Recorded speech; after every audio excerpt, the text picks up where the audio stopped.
আমি আগৰ গোটেইবিলাক যদি আপোনালোকে ট্ৰেক ৰেকৰ্ড চাই এক্সিট পোল আমি বহু সময়ত দেখিছোঁ যে এক্সিট পোল কেতিয়াও বহু সময়ত এক্সিট পোল মেনিপুলেটেড হয়, এক্সিট পোল বায়াছ হয় আৰু যি এক্সিট পোলে যিটো ধৰণে তেওঁলোকে ছাৰ্ভে কৰে সেইটো প্ৰপাৰ নহয় কাৰণ আৰু এইবাৰ কি হৈছে এক্সিট পোলত ভোট দি অহাৰ পিছত মানুহে এইবাৰ ক'বলৈ বিচৰা নাই, ক'ত ভোট দিছে মানুহে ক'বলৈ বিচৰা নাই, মানুহে মুখ খোলা নাই আৰু বহুত মানুহে কি কৰিছে ভোট কংগ্ৰেছক দিছে কিন্তু ভয়তে বিজেপিক ভোট দিয়া বুলিও কৈছে।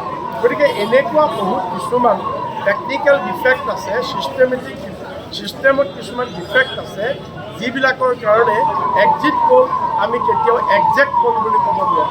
আৰু আগৰ যদি আমি চাওঁ বিহাৰত উত্তৰ প্ৰদেশত আৰু 2021 ৱেষ্ট বেংগলৰ এছেম্বলি ইলেকশ্যনত আৰু 19 লোকসভা ইলেকশ্যনত যদি আমি চাওঁ তেতিয়াহ'লে এক্সিট পোল তাত কি হৈছে এক্সিট পোলে কোৱা ধৰণে ৰিজাল্ট অহা নাই। গতিকে সেইকাৰণে এইবাৰো অসমত যিটো এক্সিট পোল দিছে it is a managed exit poll, it is a biased exit poll, এইটো একজেক্ট পোল নহয়।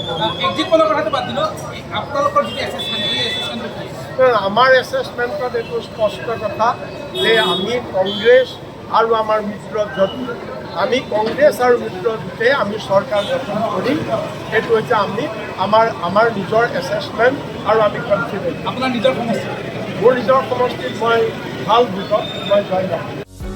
যিকোনো খবৰৰ বাবে যোগাযোগ কৰক আমাৰ এই নম্বৰত 9181 307 221।